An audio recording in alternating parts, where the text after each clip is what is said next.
Good morning. I'm Dr. Angela DeRosa, and I'm so excited to have our clinical education series this morning on just a wonderful topic. Some very challenging and uncertain times that may be pretty stressful for our patients at this moment in time. And a lot of fear and anxiety about this can be very overwhelming and cause strong emotions in adults and children. And we're just delighted today to have a really special guest to discuss oxytocin and its uses during this very stressful time. I am Dr. Angela DeRosa, and I'm a board certified internist with a specialty background in women's health. I've done some previous work at Procter & Gamble on their women's health line, and therefore I've really largely dedicated my career in this area of medicine, including bioidentical hormone replacement therapy.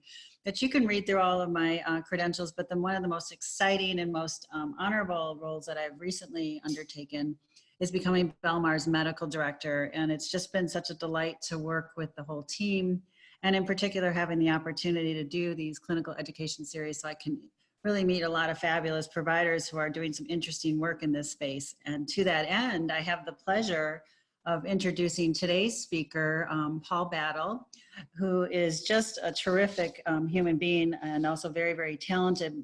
But he's had over 30 years of physiology, medical, and surgical experience, and has really practiced in 11 specialties across the country and spent 5 years serving as a medical director to a biotech company.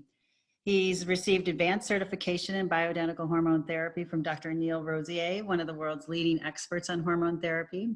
He's also a certified diplomat of both the American Academy of Anti-Aging Medicine and the American Board of Regenerative Medicine. He lectures at national and international meetings concerning autoimmune diseases, cancer, and bone physiology. And he's recognized as an international expert in low-dose naltrexone and lectures about its applications for treating many diseases, including complementary cancer therapies and post-cancer care. He is also highly regarded and reputed in the area of treatment using oxytocin, which is why we wanted to bring him here today to talk with you about that. But before we jump in, I couldn't be doing my job if I didn't discuss all the wonderful things that we offer here at Belmar. And not only are we really exceptional at providing proper and wonderful optimized medications for our clientele, but we really take great pride in providing education and consultation in the area of anti-aging and integrative therapies. And you can see that not only on our 503A, but also 503B spaces that we have lots of wonderful programs from hormone therapy to thyroid to chelation, nutrition, and to not only provide and various other disease states, but providing those custom compounds for our patients, but also providing those bulk opportunities in your practice to make things pretty easy for you. So if you wanted more information about what we do, if you're not already affiliated with us, please reach out to us either directly on our website or through our account executives. We'd be delighted to have the opportunity to teach you more about what we do. But without further ado, I would certainly want to just have the wonderful time today with Paul Battle to talk about oxytocin, the many facets of the hug hormone. And Paul, it's all yours to take it away. Thank you very much, Angela. It's a pleasure to be with you all. I really want to thank Belmar for sponsoring this. I've been using them for 14 years, and they've always been very supportive in functional medicine, anti-aging medicine, whichever needs we really get offered a lot of services from them. So really appreciate it. So let's go on to learn the different purposes of oxytocin. We'll learn several things today that may be helpful for you in this trying times and helping patients, and we'll help explain how oxytocin can come into your toolkit to help people during this time. First of all, the history of it, we know that it's involved with uterine contractions, and that was discovered back in 1906. It's the word oxytocin means quick birth in Greek, and that's how they come up with this because of the function that it had. It wasn't until 1955 where Vincent Vignot got the Nobel Prize actually for making the first synthetic hormone, that was oxytocin, to discover the structure and be able to actually make it synthetically. What is oxytocin? It's a peptide hormone, a neuropeptide that's produced in the hypothalamus, not in the pituitary, and it's in the paraventricular and supraoptic nucleus. It travels down the nerve network to the pituitary and then into the bloodstream. From there, it gets secreted and does its hormone work.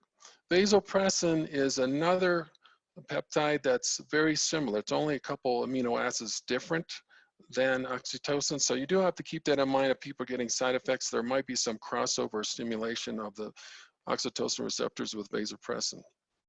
It is found in the uterus, ovaries, placenta, and amnion, where the oxytocin is found. And the receptors are also found in the kidneys, heart, pancreas, and adipocytes.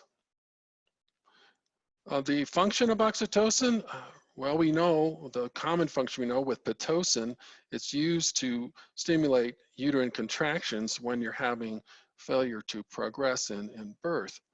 It also helps with actually fertilization. During orgasm, it contracts the uterus and pushes the sperm up into the fallopian tubes to try and enhance fertilization. Stimulates breastfeeding. You have a positive feedback loop. As the baby has a suckling reflex to the breast, then it stimulates oxytocin, which then produces more milk. It increases beta endorphins, which is something you should keep in mind later on in the lecture that we will mention. It also decreases ACTH and cortisol, which is something you have to be aware of, that if you have a person that has borderline cortisol, you don't really want to give the oxytocin because that can drive the cortisol lower. And sometimes to the point where now they're getting symptoms from low cortisol. So be aware of that, please.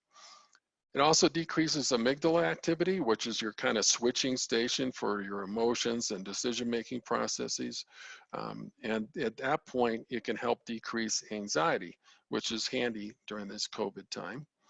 It also increases vasodilatation, which can reduce blood pressure and increase perfusion into the circulation and microcirculation.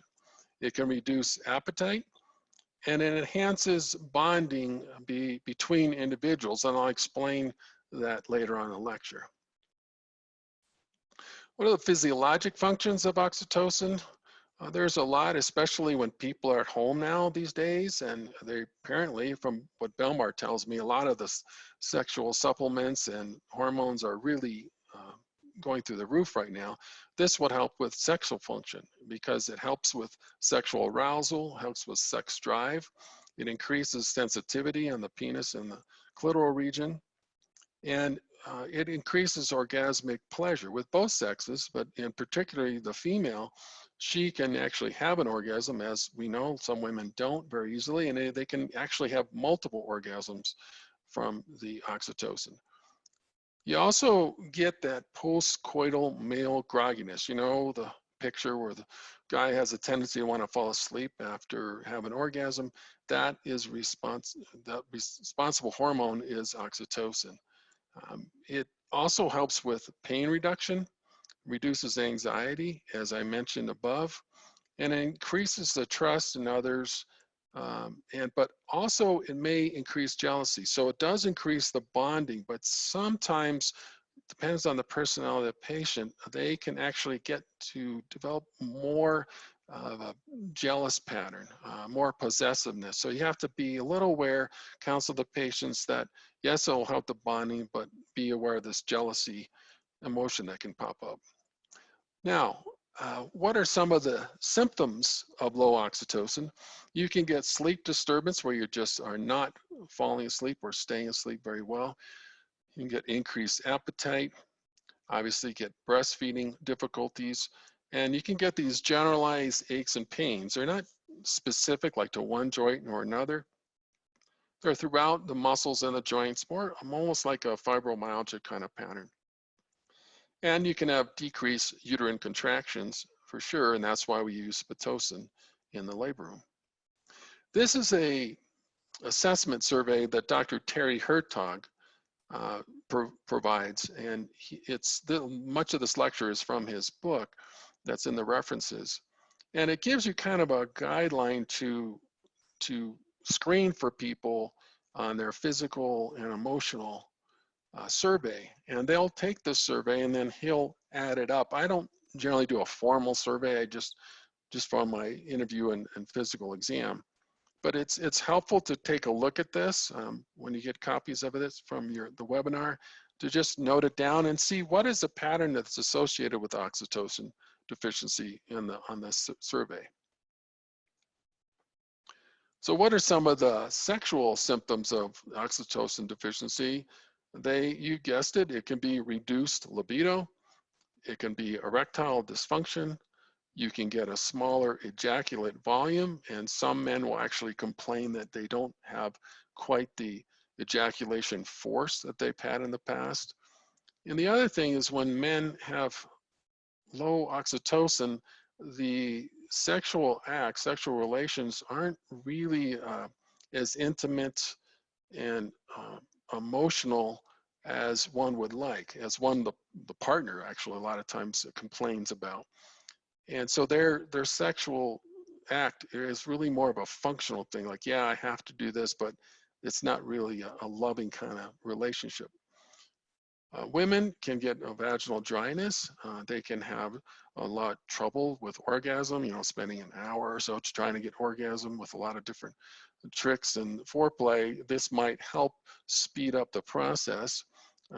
Some women don't have orgasm, and that may be one of the reasons why. So you want to look at that, at least try it. And also, if they don't have multiple orgasms, you might look at oxytocin as a solution. Some of the emotional symptoms of oxytocin deficiencies are really related to the mood. They can be very anxious, irritable. They can have really significant mood swings. So they'll be happy, and then they'll be sad, depressed, almost like a bipolar personality. They can feel detached. They just don't have a connection with either their partners or their family members. They can develop distrust amongst people or get paranoid. That's where some of the schizophrenic patients might benefit with oxytocin and taking some of that paranoia away. They have introverted personalities where they just have a tendency just to want to be on their own. It's not that they're lonely, it's just they'd rather be alone. They just don't care about being with other people. Then the behavior can be more of the intellectual versus emotional. And you've seen these surveys where they check your personality to see if you're more of a judgment person, intellectual person, or emotional person. These patients are really more on the intellectual side. They're not the warm, fuzzy types. The lack of interest they have in others is very common. They just don't really seem to have the need. A lot of people like to be in groups, like to party, like to be around and socialize. They really rather just be by themselves. They make really good scientists in the lab. Some of the physical signs of oxytocin deficiency are droopy eyes. They may appear pale because they have decreased perfusion, because oxytocin increases nitric oxide, which causes vasodilatation. They may have hypertonic muscles because in a way, they're anxious already. And so where does that anxiety and stress come through? That's through muscles. Usually people carry that stress in the muscles. And they can get these tender trigger points, much like fibromyalgia. During the interview, sometimes you'll see where they just don't connect with you. They'll come in, they'll look at the ground, look at other things on the wall. They just won't be there for you. I have an example of, he's like, I think he was 20 years old when I first started treating him. And he came in the office saying, I don't want to be here. I hate doctors. I don't want to do anything. So that was a challenge. And so I said, let's just try this. So we treated him with oxytocin, and now this is 3 or 4 years later, I can't get him to shut up. He talks and talks and talks, and he shares very intimate details, about his sex life, about his emotional life, his social life. He actually has developed a relationship and got a girlfriend, which would have been unheard of in the past. So it can make a big difference. There was another fellow I treated about the same age. He was 20. He was going to CU, and he told me he was going to CU, but he was actually going to CU online. He just did not want to be around people. After I started him on oxytocin, I got great reports from his parents. His psychiatrist said there was a significant difference with oxytocin.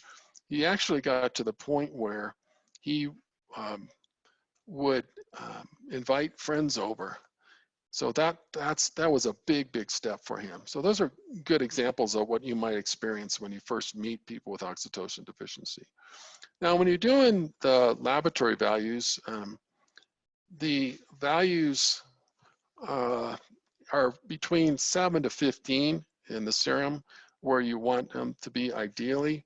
And women, 7 to 18. I generally don't get values because it's really difficult to get them. They're just labs don't have it readily available. There is a lab in Washington State called Meridian Valley Labs. It was started by Jonathan Wright. And he is well known as a founder in the movement of bioidentical hormones and anti-aging medicine. I used to use those a lot when I was using urine as a baseline, but I generally don't do levels. Some of the diseases associated with low oxytocin, there is the anxiety disorders, natural, like we mentioned before, autism and schizophrenia, chronic stress, depression, hypothyroidism can all be associated with that. Then you also have the state where women have low estrogen levels. And if they have oophorectomies or they're menopausal, they will develop low oxytocin. And if you put them on hormone replacement therapy, you can increase oxytocin 50 to 60%. So we don't really want to just jump right into doing a drug, oxytocin, or prescription. If it's milder, you can find other ways to raise the oxytocin without drugs. And those are the following. Touch. If you just have people touch each other, the studies showed that when women get touched, after about 7 minutes, their oxytocin level peaks. And exercise, that's another one. Now remember back when we were talking about beta endorphins, talk about the runner's high that people get. Well, oxytocin may be responsible for some of that runner's high. And the studies with rats, they found that after they exercised them, the oxytocin level increased 60%. The other thing you might entertain or counsel them on is just, like we all say to people, trying to surround yourself with positive people, positive thoughts. You might have little sayings or books or inspirational readings that you do every day to raise the oxytocin too. There's another interesting study I found kind of strange, is that they took animals and they just distended the vagina. They were trying to understand the sexual responses to oxytocin, and they found that just distending the vagina itself without penetration, either with a penis or an instrument, increased the oxytocin levels. Hugging, that's an easy one and it's free. Breastfeeding, that's one of the major functions that we know of as commonly performed with the baby, and getting breastfeeding going and keeping it going. Massage is another technique to keep it going, and that's where you're not just getting relaxed muscles, but they're stimulating oxytocin. Music and singing is another form. You know that, I don't know if when you have experienced this, when you have a group people singing, that does lift people up. So that might be from oxytocin. Having orgasm is a great way. As people are home alone now with the COVID, it's a great way to have oxytocin levels increase. It can increase up to 5 to 10 times from baseline. And the study they did with men, it increased 362% with orgasm, oxytocin levels. But the interesting thing is they gave them naloxone, because I think they were experimenting with receptor sensitivity, and naloxone seems to blunt the oxytocin receptors. And when they gave the naloxone, it blunted this oxytocin response during orgasm. Now, some of you may ask, is low dose naltrexone, which I use a lot of, going to be a problem because of this study. I don't think that is. Low dose naltrexone is very low dose, and some of my colleagues at the LDN meetings that we lecture at have found that the naltrexone at a low dose actually enhances the sexual response. But if you do have a person who's having trouble, say they've been doing fine with their sex life and they go on naltrexone at night and they have troubles, you might just say, okay, just take the naltrexone in the morning. The autoimmune effects last for 20 hours, so it really doesn't matter when you take the naltrexone. What's interesting about autism is that there seems to be more oxytocin receptors in women than in men, which may help explain why autism has a tendency to be more in the male side than the female side. Intranasal oxytocin was given to these 17 children with autistic spectrum disorder, and they used a functional MRI. And what they did is they showed them pictures of eyes, and then they showed them pictures just of trucks or cars, these inanimate objects, no emotion, no human touch or any response like that. And what they did is they found that after they gave the oxytocin, the functional MRI lit up in the areas where there was social judgment involved. It turned that part on and reduced the non-social judgment regions very appropriately. So we have now some objective evidence in the brain what the changes are with oxytocin as they're exposed to different things, different stimuli. They did a similar experiment with the boys. They had 16 boys and they gave them a single intranasal dose. And what they did is they showed them different pictures of facial expressions, some of which were sad, some were happy, some were joyous. And a normal person would get about 70% correct, which I was really surprised about that. What the boys did with this is they did improve from 45 to 49% accuracy in recognizing the different facial expressions, which wasn't a whole very large increase, but it did improve it. Next. Fibromyalgia. This is something I deal with a lot. I use low-dose naltrexone a lot for fibromyalgia. Jared Younger's had 3 studies on it. But also oxytocin is worthwhile trying because it increases vasodilatation and can stimulate nitric oxide production, which it's kind of timely right now because the COVID-19 virus really cannot get in the cell very well and replicate with nitric oxide presence. If you have good nitric oxide levels, it can reduce the replication rate of the COVID-19 by 81%. There's a chemical called BH4, which is a redox reaction, and it stimulates nitric oxide production. And it gives off electron, it becomes BH3. And what is the vitamin that actually recirculates and adds the electron back on the BH4 molecule is vitamin C. And that's why I'm telling all my patients to load up on vitamin C. And that's why China has imported 50 tons of vitamin C, because they're using IV vitamin C with very good results. So far, nobody's had to go on to ventilators and nobody's died when they've been treated with IV vitamin C. There's 3 hospitals in Michigan now doing that. But anyway, the more nitric oxide you can produce, the better, much like testosterone does, in increasing nitric oxide and increasing vasodilatation, increasing perfusion. Fibromyalgia patients do have a disruption of some of the microcirculation. Of course, if you don't have the circulation, you don't get the oxygen and products you need to keep your mitochondria going. They have a tendency to have low nitric oxide levels. Nitric oxide, how it may help with pain and anxiety, it increases dopamine and serotonin, which can help with pain and anxiety. Next. As far as with sexual dysfunction,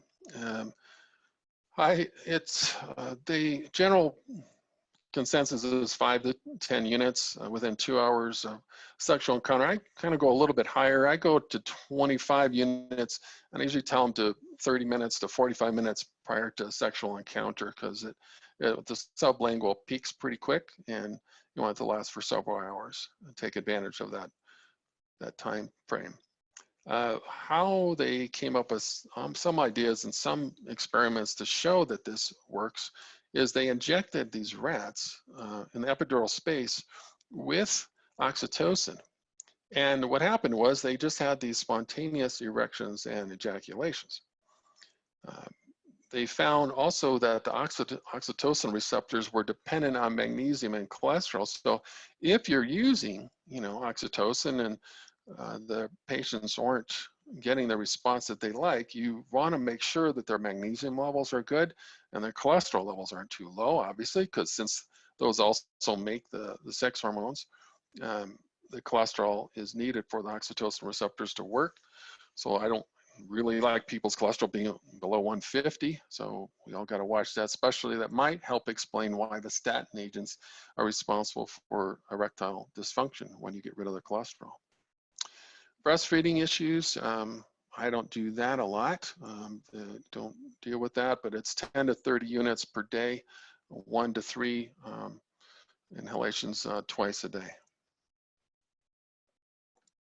For social interactions, people just have kind of a general anxiety disorder, just difficulty with crowds. You can do 5 to 10 units in the morning and the PM. Another experiment they did with a functional MRI, this is very interesting. They had 20 men and they gave them 24 units of intranasal oxytocin. And what they did is they showed pictures of a lot of different women. And then they showed a picture of their partners, their wives or whatever. And when they did that, the brain reward sections, and I'm not going to name those brain reward sections of the brain, lit up when they saw their partner's picture. It did not light up when they saw strange women's pictures, which I thought was really interesting. I don't think it's something you're going to use to keep people from having affairs or anything. I wouldn't guarantee that, but it's a very interesting bonding response that you can see in the brain. Similar study with prairie voles. They use prairie voles because they have a tendency to have monogamous relationships. And these voles were injected with oxytocin, and they found that it increased their bond formation with their little vole partners. But when they gave them vasopressin antagonists, then they didn't really bond with their partners anymore. So again, you got to look at vasopressin and some of the side effects from oxytocin. Sometimes there's swelling that might be related to vasopressin activity, which retains fluid. Another study they did, these men just took a survey before and after, kind of like a psychological survey, and they found that it increased their openness, extroversion. They just became more outgoing, and their self-perception improved 45%.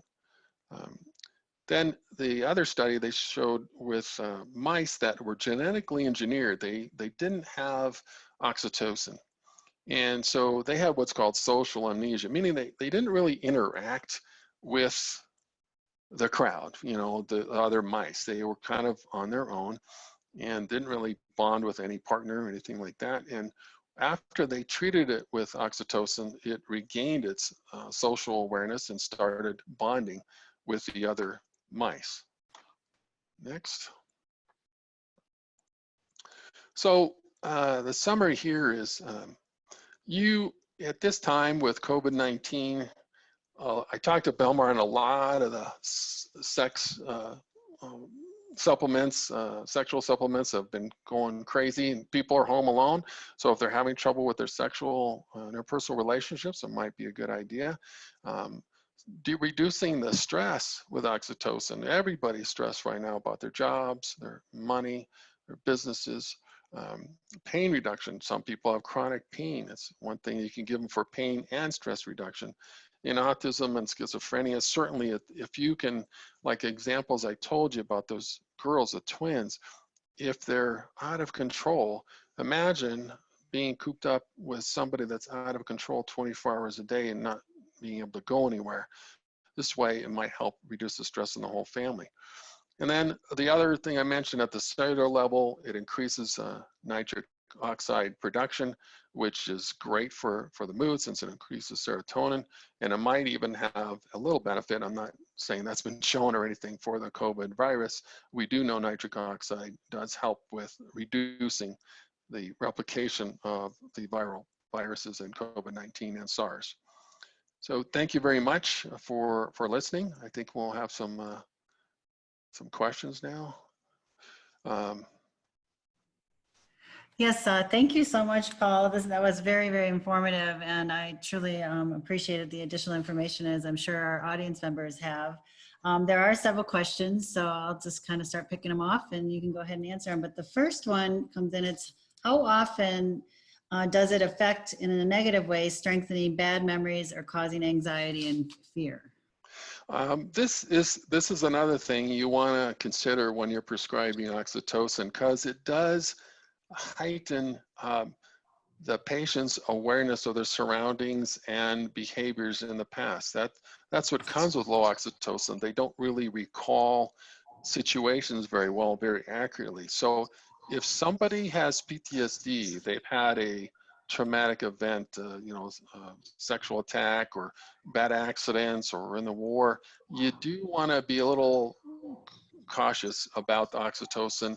You might even want to have a counselor available, or talking to the counselor saying you're going to introduce oxytocin for these other reasons. So there may be some backlash with that. So you do have to be aware that it could bring up bad memories that could be intensified. Okay, great. And at what level of cortisol would you not dose? And a follow-up question to that is, anyone not recommended to take oxytocin? I usually like, my cortisol levels to be up 10 to 15 range before you need a little buffer before I would give it. I'd preferably more right around the 15 range before you'd give it, since it can go down 50%. You don't want it getting, in the 4 or 5 range for sure. And is there anybody who you wouldn't want to give it to? As I mentioned before in the previous question, you might want to talk about people with who have PTSD. The others who might have renal problems, with water balance, things like that. If they have a lot of swelling, you may get some interaction with vasopressin and may cause more water retention. So people like with heart failure, you might want to think about that and just watch that a little bit more closely. Okay. And also you had mentioned during the lecture about low oxytocin levels may also cause or be problematic with hypothyroidism. If you start treating someone, say, who's been being treated and stable on thyroid medication, by giving them oxytocin, should you expect to dose adjust? I would just follow their thyroid levels closely. And the oxytocin, I generally don't get levels. I go by their clinical response. So you just want to watch the levels that you usually would monitor anyway, and treat them clinically with the oxytocin. Okay. Can you discuss the stability of the various forms? Yeah, the solutions are a little more unstable, like many solutions are. The nasal sprays, really just for a couple weeks. So they're a little bit on the unstable side. As far as the tablets, they're good to up to a year. I think Belmar, though, prefers people not have them around more than 6 months, just so the dissolution, but they're stable for a year with the solid tablets. Okay. Can you repeat the dosing for vaginal application for women in libido and orgasm, please? I generally will go, my personal choice is to give them like a 20-unit lozenge to use about 45 minutes before sex. And if they have a partial response, then I ask them just to take 2 to see if that does it, and then I will adjust the doses from then on. I have a nurse that I take care of that I got her testosterone levels or cortisol levels perfect, and she still was having a lot of trouble with sex drive, sexual performance, and was, a year trying to get all those other hormones. So I finally gave her oxytocin, and that did the trick. And she's very happy. She just asked for refills. I have another patient who is a man that was like 55 years old. He, of course, he married a very young lady, half his age. And so he was asking me what he can do to, keep up with her. I said, geez, what are you expecting? And so I gave him the oxytocin, and he said he didn't have any troubles with that. So I would say I get a response about, 40% time a positive response as far as a sexual response. There's so many other factors in the sexual relationship that, oxytocin is not going to be, the answer to everything, everybody, but it certainly can help some people. Well, as I always tell my patients, unfortunately, hormones and various other things can't fix people who have jerks for partners. Yeah, that's right. But or bad relationships. So another question is, have you seen any side effects for people still menstruating? I haven't seen any side effects. As far as it disrupting their menstrual cycles, I have not seen that, no. Okay. So what subcutaneous dosing, with subcutaneous dosing, do you have a preference with every day, every other day, if that is the route of administration? It kind of depends on what you're treating. If you're treating somebody like that has general anxiety disorder that just is anxious every day, then you would do daily. If you're treating it for sexual response, then you treat it as needed. So it really kind of depends what you're treating. I would say daily would probably be preferred, but it kind of depends on the whole situation. You have to kind of talk to the patient, and it would really go by their response. Okay. So a comment and a follow-up question by one of our providers. Another helpful medicine for our patients to consider during COVID-19 is cannabis. CBD is a great anti-anxiety drug, and THC can help with bonding. Are you aware of any studies regarding the relationship between oxytocin and THC and CBD? I'm not aware of any studies with that combination. I mean, they're stimulating different receptors. So I imagine, just my guess would be it could be a synergistic effect. Since the CBD receptors, are separate from oxytocin, you can actually have a dual benefit of reducing anxiety with the CBD and oxytocin. I would imagine, though, as a lot of CBD and certainly can cause elevated estradiol levels in men and even lower some testosterone, that I would believe them based on the information you provided us, that if you have a combination of oxytocin in that they may also struggle with lower testosterone levels. Am I inferring that correctly? It's possible. I'm a scientific guy. I like to see data before I make strong comments, but I'm not sure. Okay. Another thought here is that you mentioned factors that impact levels of oxytocin release, but what nutritional cofactors are needed with endogenous production or the oxytocin receptor? I don't know of any other than, what he talked about, just good nutrition, like the magnesium and the cholesterol, like I mentioned. The receptors and oxytocin are requiring the magnesium and cholesterol. So you want to watch that. But I think just good general vitamin supplements to keep the neurotransmitters going, keep the receptors, just like any other receptors. I don't know of anything specific for oxytocin. Question, when using oxytocin for anxiety and these various other concerns, do you ever see galactorrhea or nipple discharge associated with these doses? No, I have not. Okay. And I have a tendency to use higher dosages than the average. All right. I think those were the questions that we received for today, unless we see anything immediately come through.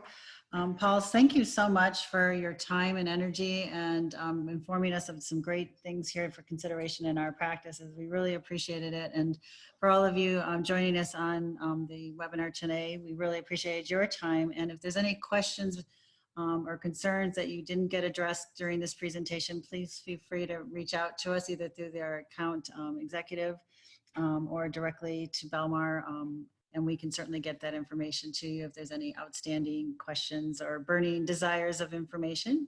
But again, we appreciate everyone's time and hope you enjoyed this series as much as I did. Thank you again and have a wonderful day and stay safe out there. Thank you.